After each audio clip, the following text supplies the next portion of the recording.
শুভ সকাল। আজকে সকালে দারুণ একটা নাস্তা করেছি আমরা। এখানে আছে হচ্ছে ওটস, সাথে চিয়া সিড, আছে মধু, দুধ, তারপরে হচ্ছে টক দই, কলা, আম, সবকিছু মিলাই দারুণ একটা নাস্তা ছিল আজকে আমাদের সকালে। আর রান্না করতে যাওয়ার কিছুক্ষণ আগে আমি একটা ডিম খাবো, যার কারণে একটা ডিম সেদ্ধ বসিয়ে দিলাম। কারণ রান্না বান্না করতে গেলে একটু এনার্জি দরকার। তো ডিম সেদ্ধটা করে নিয়ে চলে এসেছি, এখন বসে খেয়ে নেব। তার কিছুক্ষণ পরে আমি রান্না করতে যাব, মানে রান্নার টাইম হয়ে গেছে দুপুরবেলা। যাই হোক, ডিমটা আমি খেয়ে নিচ্ছি। আর এখন চলে এসেছি রান্নাঘরে, এসে একটা পাতিল বসিয়ে দিলাম। পাতিলটা একটু গরম করে নিয়েছি, এখন দিয়ে দিচ্ছি পানি পরিমাণ মতো। পানি দিয়ে দিলাম, দিয়ে দিচ্ছি হচ্ছে কাঁচা মরিচ, আর সাথে পরিমাণ মতো নুন। তো দিয়ে একটু মিশিয়ে দেব। মেশানোর পরে পানিটা একটু বলক আসুক, বলক উঠে গেছে। এখন এর মধ্যে দিয়ে দেব, এটা হচ্ছে হেলাঞ্চা শাক, যেটা তিতো শাক বলে। এইটা আমাদের বাড়ির, মানে আমাদের পুকুরের, আমার মা উঠাই দিয়েছে আমার জন্য। তো একদম পিওর শাক, এটা কোনো কেনা শাক না। আমাদের বাড়ির সাথে পুকুর আছে, পুকুরে প্রচুর হয়েছে, সেই শাকগুলো উঠিয়ে আমার জন্য পাঠিয়েছে। তো একটু জাল করে নিয়ে এখন দিয়ে দিচ্ছি সামান্য হলুদ গুঁড়া, দিয়ে খুব ভালো করে এটা আমি সেদ্ধ করে নেব। আর এর মধ্যে একটু আলু কুচিয়ে দিয়েছিলাম, আর সাথে একটু বেগুন কুচিয়ে দিয়েছিলাম। তো শুকিয়ে নিয়েছে, এখন নামিয়ে নেব। নিয়ে আবারও পাতিল ধুয়ে বসিয়ে দিলাম, দিয়ে পাতিলটা শুকিয়ে নিচ্ছি। এখন দিয়ে দিচ্ছি পরিমাণ মতো তেল, দিয়ে দেব হচ্ছে, তেলটা গরম করে নিয়ে গোটা জিরা, সাথে কালি জিরা একটু ভেজে নিচ্ছি। তারপরে দেব হচ্ছে রসুন কুচি, পেঁয়াজ কুচি, আর সাথে দেব একটা শুকনা মরিচ। তো শুকনো মরিচটা আমি একটু ভেঙে দিলাম। তো খুব ভালো করে এগুলো এখন ভেজে নেব। আমার ভাজা হয়ে গেছে, এর মধ্যে শাকটা দিয়ে দিলাম, দিয়ে শাকটা এখন নাড়াচাড়া করে ভেজে নেব। তো খুব ভালো করে শাকটা আমি অলরেডি ভেজে নিয়েছি, এখন আমি শাকটা নামিয়ে নেব। তো শাকটা নামিয়ে নিলাম, আবার পাতিল বসিয়ে দিলাম, পাতিলটা গরম করে নিচ্ছি, পরিমাণ মতো তেল দিয়ে দিচ্ছি। এখন দিয়ে দিচ্ছি কয়েকটা শুকনা মরিচ, একটু ভেঙে দিচ্ছি, দিয়ে শুকনা মরিচটা একটু ভেজে নেব।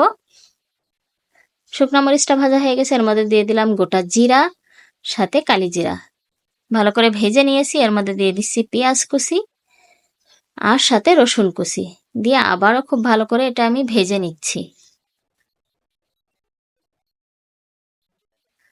আর এখন এর মধ্যে দিয়ে দেব হচ্ছে সেদ্ধ করে রাখা কচুর শাক।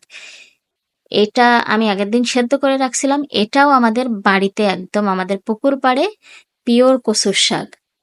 দেখা যায় বাড়ি থেকে যখন কেউ আসে বা কিছু পাঠিয়ে দেয় কুরিয়ারে, তখন আমার জন্য একটু শাক টাক নিয়ে আসে।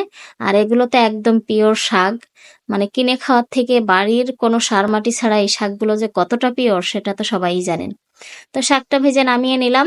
এখন আরেকটা ফ্রাই প্যান বসিয়ে দিলাম, দিয়ে দিচ্ছি পরিমাণ মতো তেল, দিয়ে এর মধ্যে আমি মাছ ভেজে নেব। তা আমি বড় মাছ আমি ভেজে নিচ্ছি। তো তেলে দিয়ে দিলাম, দিয়ে উল্টে পাল্টে আমি মাছটা ভেজে নেব। আমার আজকের দুপুরে কি কি রান্না করলাম সেটা আপনাদের মাঝে শেয়ার করব। তো মাছটা অলরেডি ভাজা হয়ে গেছে, উঠিয়ে নিলাম। এখন পাতিল চেঞ্জ করে আবার পাতিল বসিয়ে দিলাম, পাতিলটা গরম করে নিচ্ছি। গরম হয়ে গেছে অলরেডি, এখন দিয়ে দেব পরিমাণ মতো তেল। তেলটা গরম করে নেব, নিয়ে দেব গোটা কালিজিরা। আমরা আসলে প্রতিটা তরকারিতে কালিজিরা খাওয়ার হচ্ছে ট্রাই করি, এই জন্য দেই। তো কালিজিরাটা দিয়ে সামান্য হচ্ছে ভেজে নিয়েছি, আর দিলাম পেঁয়াজ কুচি, দিয়ে খুব ভালো করে এটা এখন একটু ভেজে নিচ্ছি।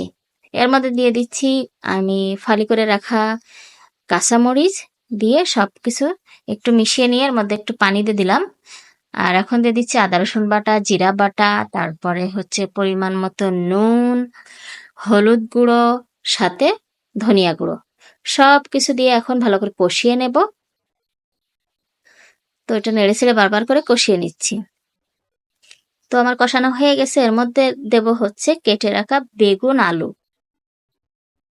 দিয়ে এই পানিতেই ঢাকনা দিয়ে কিছুক্ষণ আমি কষিয়ে নেব। পানি বলতে এই মশলার পানিটাতেই আমি বেগুনটা কিছুক্ষণ কষিয়ে নেব।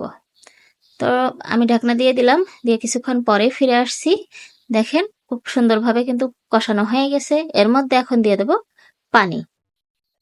তো আমি ঝোলের পানিটা দিয়ে দিচ্ছি, আর পানিটা একটু বেশি পরিমাণে দেব, যেহেতু আগে কোনো পানি দেইনি, শুধুমাত্র মশলার পানিতে কষিয়েছি, এই জন্য একটু পানিটা বেশি দিয়ে দিলাম। দিয়ে আমি এটা এখন জাল করতে থাকবো। তো এটা বেশ খানিক জাল করে নিয়েছি, দেখেন ঝোলটা অনেক কমে গেছে। এর মধ্যে দিয়ে দিলাম মাছগুলো। মাছগুলো দিয়ে একটু ঢাকনা দিয়ে কিছুক্ষণ রান্না করে নেব।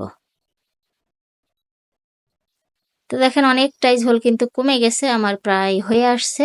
আমি আরেকটু ঝোল কমিয়ে নেব, যেহেতু পরিবারের মানুষজন কম, অতিরিক্ত ঝোল রাখলে খাওয়া যাবে না। তো আমার তরকারি হয়ে গেছে, নামিয়ে নিলাম। এখন ভাত চুলায় দিয়ে দিয়েছি, আর দিয়ে দিচ্ছি উস্তে সেদ্ধ।